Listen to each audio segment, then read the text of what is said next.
औज़ुबिल्लाहि बिस्मिल्लाहिर्रहमानिर्रहीम। सूरह निसा की आयत नंबर 58 इंशाल्लाह आज आपके साथ मैं करूँगी। और ये बहुत इम्पोर्टेंट मैसेज है हम सब के लिए, लड़कियों के लिए भी, लड़कों के लिए भी, ख़वा मर्द हो या औरत, सब के लिए बहुत इम्पोर्टेंट मैसेज है। ये गौर से सुनिएगा और अमल भी कीजिएगा।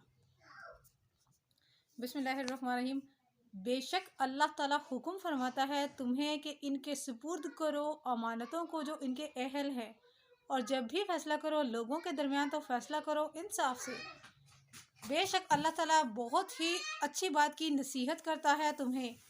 बेशक अल्लाह ताला सब कुछ सुनने वाला, हर चीज़ देखने वाला है। बेशक इसमें अमानतों का जिक्र है कि जिससे भी तुमने अमानत लेके रखी हो या किसी ने तुम्हारे पास अमानत रखवाई हो, तो ये अमानतें उनको वापस लाजमी तौर पर लौटाओ। अगर ऐसा नहीं करोगे तो तुम्हारे इस अमल की वजह से, इस फेल की वजह से तुम्हें कब्र में भी और आखिरत में भी अजाब हो सकता है।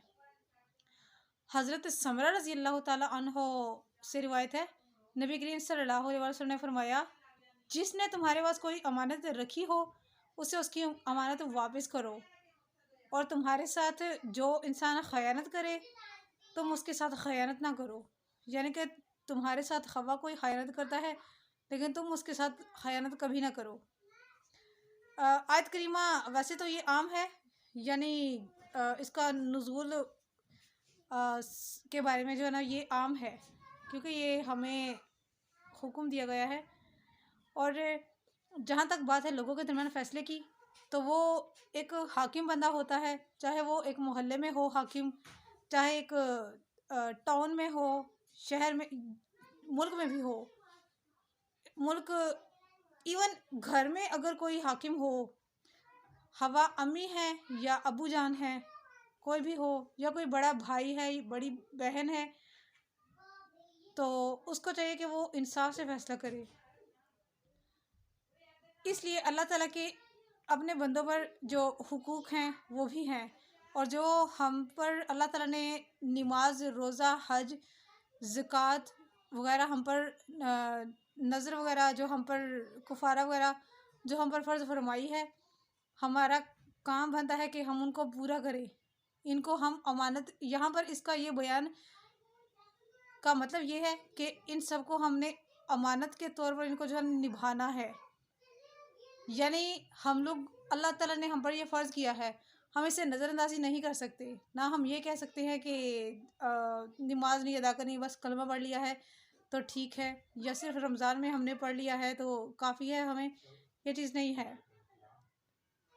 जो बंदों के जो बाहमी हुकूक है ना, यानी कि हर किस्म के इंसान के साथ, क्योंकि मोहल्ले वालों के तो बहुत ज़्यादा हमसायों के हुकूक है ना, वो मैं आपके पहले भी बयान कर चुकी हूँ।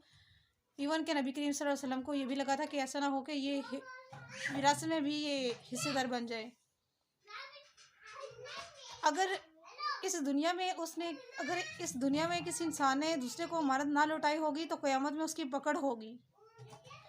और क़यामत के, और रसूल अकरम सल्लल्लाहु अलैहि वसल्लम ने इरशाद फरमाया है, क़यामत के दिन हर साहिब हक़ को इसका हक़ दिया जाएगा, यहाँ तक कि अगर बेसींग बकरी को सींग वाली बकरी ने मारा होगा तो उस सींग वाली बकरी को हिसाब भी देना पड़ेगा।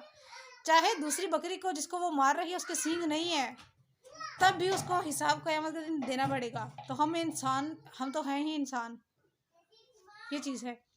हज़रत अब्दुल्ला बिन मसूद रज़ी अल्लाह ताला अन्हो फरमाते हैं, शहादत अमानत के सिवा हर शय को मिटा देती है।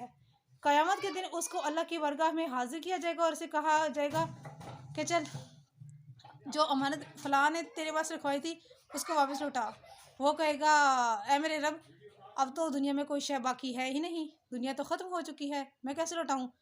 उसको हुक्म दिया जाएगा कि फ़लाँ जगह पर जाओ, वहाँ पर है वो जाएगा। वो जगह असल में दोज़ख होगी। वो जाएगा, वहाँ से उठाने की कोशिश करेगा अपने कंधों पर, वो अपने कंधों पर उसको उठाने की कोशिश करेगा, उठा लेगा, दोज़ख में छलांग लगा के वो उससे गिर जाएगी, मिस हो जाएगी, स्लिप हो जाएगी उससे। वो फिर दोबारा उठाना, वो जाएगा दोज़ख में, वो कूदेगा, उसको अमानत को अपने कंधों पर उठाने की कोशिश करेगा, उठा लेगा, थोड़ा सा बाहर निकलने की कोशिश करेगा तो वो उससे स्लिप हो जाएगी, वो नीचे गिर जाएगी, वो दोबारा उसको नीचे उठाने के लिए झुकेगा, जाएगा नीचे, जाएगा दोबारा से, फिर गिर जाएगी, फिर उठाएगा, फिर गिर जाएगी। यूं ये वाला अजाब उसको हमेशा रहेगा, क्योंकि क़यामत के बाद कोई और ज़िंदगी तो है नहीं, जन्नत और दोज़ख के बाद तो कोई और है ही नहीं, जगह नहीं है, इसके बाद दोबारा मौत नहीं है, ज़िंदगी नहीं है, वही कुछ है जो कुछ है, वही वाली ज़िंदगी होगी दोबारा, ये चीज़ है। तो ये उसको अजाब जो है वो हमेशा रहेगा। और ये जो अजाब होगा उसका, ये उसको कब्र में भी इसकी पूछ होगी, लेकिन ये कब्र वाला जो इसका है वो मैं उसको उसके मुकाम पर ही जो है वो आपके साथ में बयान करती हूँ।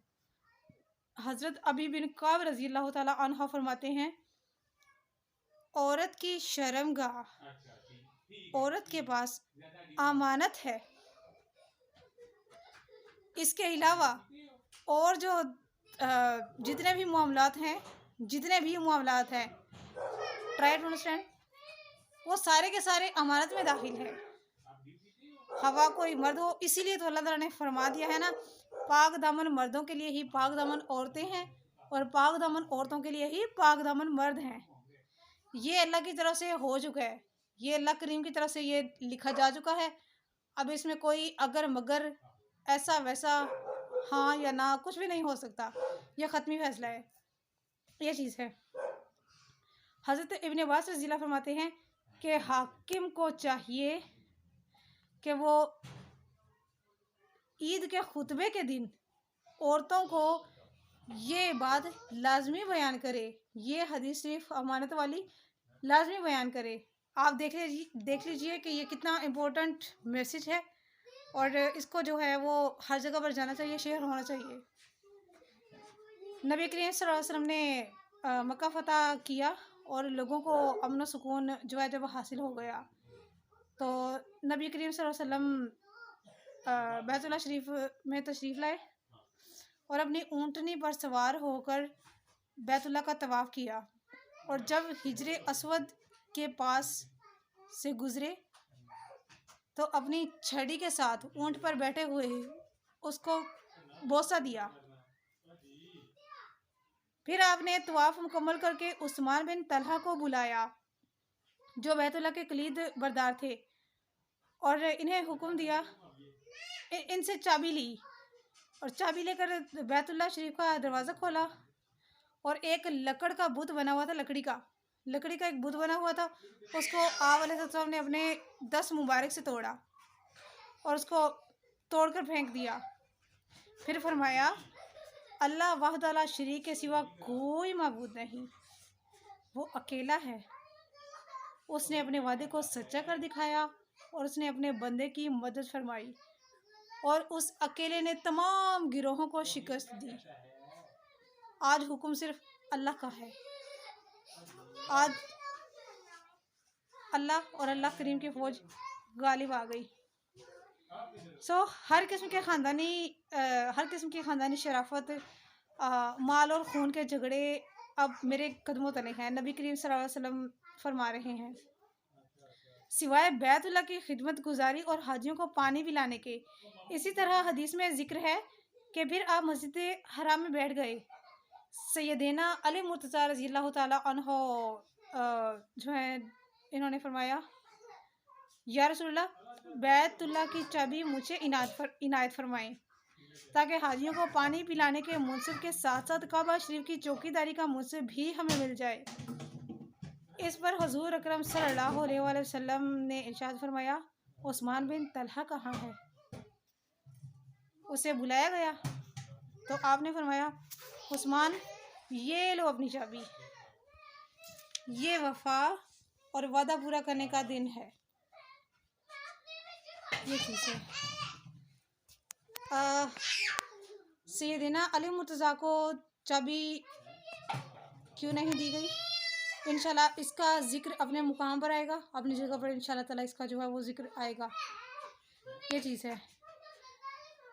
और इसके अलावा अमानत की बात है ना, नबी करीम सल्लल्लाहु अलैहि वसल्लम ने ली थी। इब्ने जरीर फरमाते हैं कि ये आयत हज़रत उस्मान बिन तलहा के बारे में नाजिल हुई है, क्योंकि हुआ यूँ कि जब नबी करीम सल्लल्लाहु अलैहि वसल्लम ने इनसे काबा की चाबी ली थी और आप बैतुल्लाह शरीफ के बाहर तशरीफ़ लाए, तो ये आपने आयत जो है तिलावत फरमाई। हुआ यूँ, जब ये आप आयत तिलावत फरमा रहे तो उस्मान बिन तलहा को बुलाया और उसे चाबी अता फरमा दी। हज़रत उमर बिन ख़त्ताब रज़ी अल्लाह फरमाते हैं कि रसूल अकरम सल्लल्लाहु अलैहि वसल्लम जब काबा से बाहर निकले तो ये आयत करीमा तिलावत फरमा रहे थे। मैंने आपको इससे पहले ये आयत तिलावत करते हुए नहीं सुना था।